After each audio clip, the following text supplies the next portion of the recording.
So yun guys, sana tularan tayo ng kabataan ngayon na kahit dumadaan sila dito sa mga highway, kapag may nakikita silang mga plastic bottle o basura, punutin nila kasi.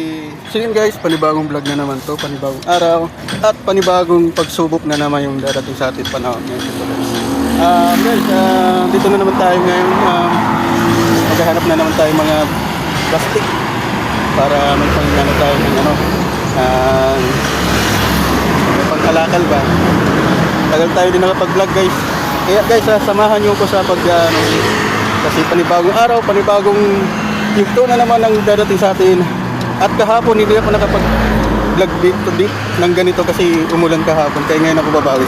Ayan guys, meron tayong in-order na na isang bagay na kayang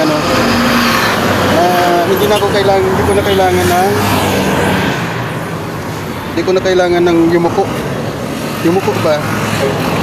Ito na lang guys, kasi ang hirap kapag yumuyuko. Napakahirap magyuko guys. May truck pang dumating dito sa atin guys, kaya ang kailangan natin ay maghanap tayo ng mga plastic bottle. Ito yung guys na bili ko sa online guys. Hindi ko na kailangan magyuko. Pakita ko sa inyo guys. Yan hindi ko na kailangan magyuko para lalagay ko na lang sa dyan. Diba? Ang dali. Napakahirap kasi kapag yumuyuko ka eh.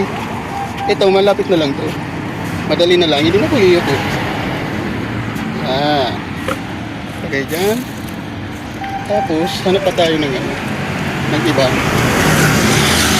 Maganda yung naisip ko guys, kaya tama yung order ko ganito kasi ang hirap na pati magyuko kapag dumadampot ka ng mga plastic bottle.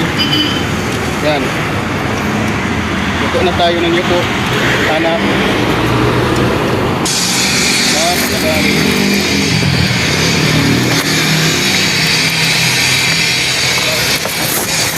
Guys, alam nyo guys, tayo rin lang naman talaga mag-ibota dito.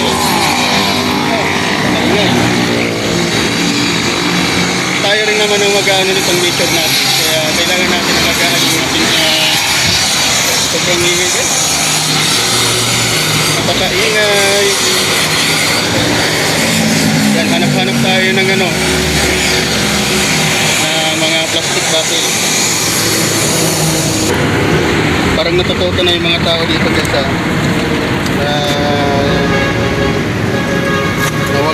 na wag magtapon ng mga basura.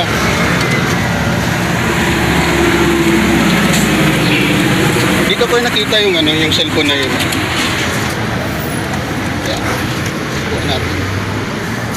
Lagyan natin sa yan, dito ko nakita yung cellphone guys na iPhone. Posibleng man na hindi makita ng mga tao yun kasi nakataob.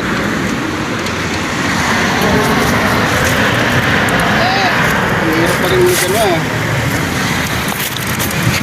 napakahirap pa rin magdampot ng plastic kasi gumagalaw yung ating bike lang yung ginagamit natin. Kaya guys, gawin natin ay alagaan natin yung nature natin kasi dadating na yung araw na tayo rin talaga yung pagbubuntong hininga ng ating kalikasan kasi tayo rin naman talaga yung gumagawa ng kalat dito sa mundo. Tayo rin ang talaga yung mga pinagdadaan. Tayo rin talaga yung mga tao yung magdidisiplina sa sarili natin. So yan guys, dumadami na yung ating naiipon na plastic. Yan, hanap pa tayo ng mga plastic dito para sa kinabukasan ng kabataan. Kinabukasan ng ng Pilipinas. Kasi tayo rin naman talaga yung manginamang ng mundo natin. Kung hindi natin alagaan, lilinisan yung yung kapaligiran natin, hindi natin maano yung ganda ng ating mundo. Kaya ang gawin natin ay alagaan at huwag tayo magtatapon-tapon ng mga basura. Kasi lahat tayo ay nanginginabang dito sa mundo. Kung hindi natin alagaan yung sa sarili natin ay kung hindi pala natin alagaan ang mundo natin ay talagang daming trahedya na dumadating. Tulad ng malalakas na bagyo, malalakas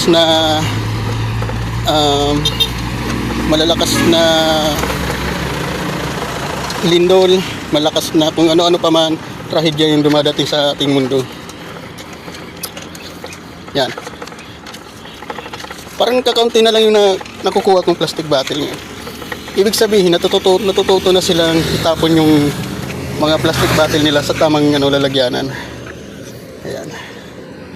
Dami oh. Iabot. Kailangan ko pa dito Ayan guys oh. Nature of nature. Kailangan natin alagaan. Kailangan natin alagaan ang ating mundo.